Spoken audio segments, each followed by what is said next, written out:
বিসমিল্লাহির রহমানির রহিম। সম্মানিত মুসল্লিয়ান, আসসালামু আলাইকুম। আমি আজকের এই জুলাই যোদ্ধা তাহমিদের জানাজায় দাঁড়িয়ে কথা বলছি আপনাদের সামনে। আমরা রাজনৈতিকভাবে কোনো হত্যাকাণ্ডকে আমাদের দলের পক্ষ থেকে আমরা সমর্থন করি না, করব না। অন্যদেরকেও আমরা বলবো কোন রকমের হত্যাকাণ্ড যেন মিরসরাইতে আর না ঘটে। এই বিষয় সকল রাজনৈতিক দলের নেতাকর্মী এবং এই মিরসরাইবাসীর প্রতি অনুরোধ থাকবে, এই লাশের পরে যেন আমরা আর কোনো লাশ মিরসরাইতে না দেখি।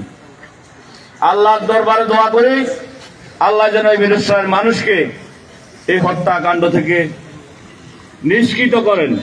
আল্লাহ যেন এই মিরসরাইবাসীকে হানাহানি, খুনাখুনি, রাহাজানি থেকে মুক্তি দান করেন এবং এই আইন শৃঙ্খলা নিয়ন্ত্রণ রাখার জন্য সকল রাজনৈতিক দলের নেতাকর্মী সহ মিরসরাই সর্বস্তরের মানুষের প্রতি আহ্বান থাকবে, যেখানে অপরাধ দেখবেন, অন্যায় দেখবেন, আপনারা এগিয়ে আসবেন। অপরাধীরা আপনাদের থেকে আমাদের থেকে শক্তিশালী নয়। সে কি দল, কোন দল, তার কোনো পরিচয় আমরা দেব না। রাজনৈতিক দলের কোনো নীতি আদর্শ নেই একজনকে খুন করা। যারা করেছে আমি বলবো তারা কোনো রাজনৈতিক দলের নেতা হতে পারে না, তারা কোনো রাজনৈতিক দলের শুভাকাঙ্ক্ষী হতে পারে না। তাদের বিষয় আমরা আইন শৃঙ্খলা বাহিনীর কাছে বলবো, আপনারা আপনাদের চোখের সামনে ঘটনা ঘটেছে। এই বারিহাট বাজারে অসংখ্য সিসি ক্যামেরা আছে, আপনারা দেখবেন এবং আপনারা মানুষ থেকে জানবেন। সন্ধ্যার সময় ঘটনা ঘটেছে শত শত মানুষের সামনে। যে বা যারা এই ঘটনার সাথে জড়িত আছে তাদেরকে অতি দ্রুত সময়ের মধ্যে আপনারা গ্রেফতার করবেন। আমাদের দাবি, মিরসরাইবাসীর দাবি, অপরাধীদেরকে শাস্তির আওতায় এনে দৃষ্টান্তমূলক শাস্তি দিয়ে আমরা দৃষ্টান্ত স্থাপন করতে চাই। বাকি অপরাধীরা যেন অপরাধ থেকে বিরত থাকে।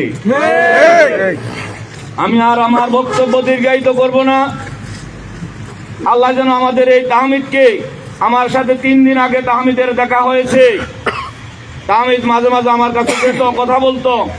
3 দিন আগে এই ছেলেটা গিয়ে আমাকে বলেছে, আমি যখন দেখেছি আমি তাকে হাসি জিজ্ঞেস করলাম, তুমি এনসিবির প্রার্থীর সাথে দেখা হয়েছে? তাহমিদ বললো যে না ভাইয়া, আমি তো ছাত্র সমন্বয়ক। আমি তখন বললাম যে আচ্ছা ঠিক আছে, কি ব্যাপার, কেন আসছো? বললো যে ভাইয়া আমি ছাত্রদল করতে চাই। আমি বললাম যে আমাদের নেতা বারিহাটের দিদারের সাথে তুমি যোগাযোগ করি। এইটুকু হাসি মুখে ছেলেটাকে বিদায় দিলাম। আর কালকে আমি শুনলাম এই ছেলেটা এই নির্মম হত্যাকাণ্ডের শিকার হয়েছে। আমি তার পরিবারের প্রতি সমবেদনা জানাচ্ছি এবং তার আত্মার মাগফিরাত কামনা করছি। আল্লাহ পাক যেন তাকে জান্নাতুল ফেরদাউস নসিব করেন।